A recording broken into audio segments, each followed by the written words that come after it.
Obviously, they've been thrust together these last couple games. Well, I would say good, but I would say two things. Vladdy's played right D all season, so it is a bit of an adjustment for him to get over on the left side again.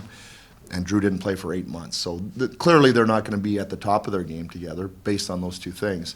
But they're going to have to be for some length of time here while Mikey's out.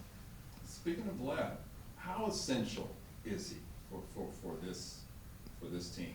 I mean, given, like you said, the loss of not having Drew.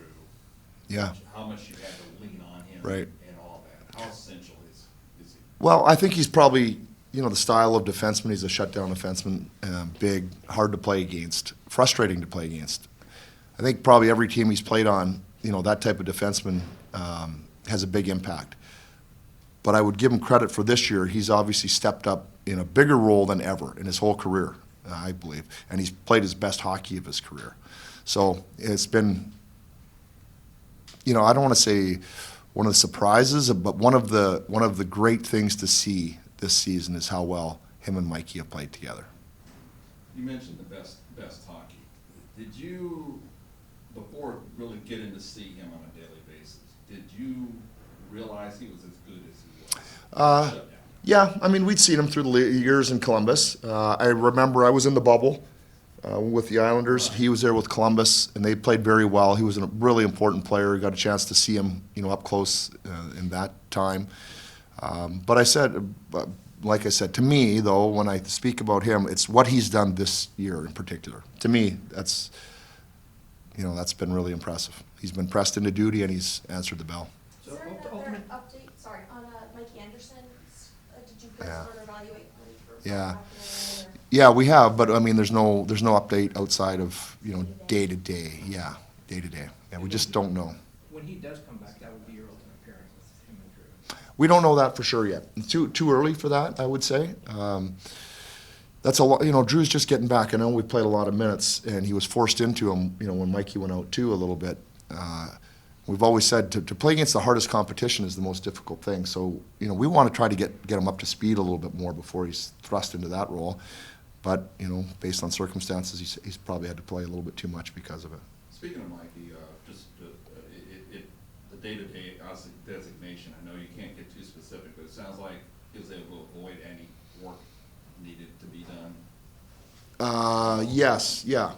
It's whatever he's got, he's going to have to heal through treatments and relatively natural, yeah, which is positive.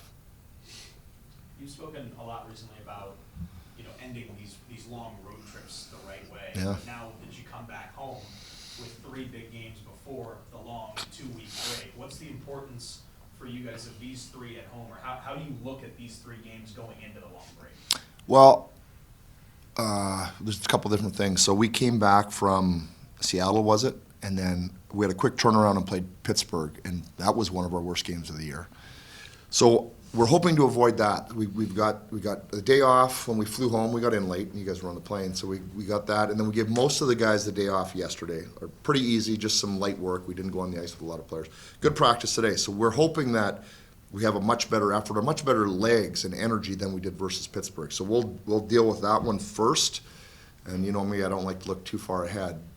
The only other thing I would add is through that road schedule that we've played to this date, we've earned some time at home. And we've earned it the hard way because those were tough. It was a tough schedule. So we have to make sure that we've earned it. We've got to take advantage of it. Jim, I know you were asked in the last home game, one reporter asked you a bunch about the dog days and whether this is a tough part. Getting Drew back at this point, not only what he brings on the ice, it's like making a big trade, but does it also, if you buy the dog days thing, does this also energize you and get people sort of on their front foot a little bit? It's a good point, and I'd say the answer is yes. I don't like to say dog days. I don't think probably anybody does, but it is a long schedule, a long grinding schedule, and when you mix in the road games, it's exacerbated this year. It's just a matter of, okay, it's tough on everybody. How do you get through it, as best you can, and continue to try to have the energy to win games? That's the challenge. It's a tough challenge for the players. And Drew coming back kind of gives people a little bit of Yes, something to hold on to. I would agree with that. Yes, 100%. Being at home with, if you're trying to manage Drew, does that make it easier being at home where you can control the matchups a little bit more? Yeah, it does. Yeah, it does. The only thing is, again, without Mikey, you know, he's gonna play more than he should, let's put it that way. But it does help us control it a little bit. Jim, were you asked about Drew and Four Nations on the roads? I don't want to double up if you were. I guess I was going to ask, is it rest versus playing best for him? in your opinion? I don't know what would be best for him. I know Drew is, he's a competitor, he's a warrior, he's given so much already to the success of the Canadian program. I'm sure he'd love to get out there and play again. So, you know, we support him, whichever way that comes down, we support him 100%. December and early January, you guys went with the 11-7 for a long time, had a lot of success, went back to 12-6 over the last couple of weeks. What have maybe been the differences that you've seen going one look versus the other at this point? That's a good question. We probably would have went 11-7 had the schedule been a little bit lighter. So I think probably this was a little bit more schedule based with going 12. Again, it doesn't affect the defensemen all that much. It's more so the forwards. But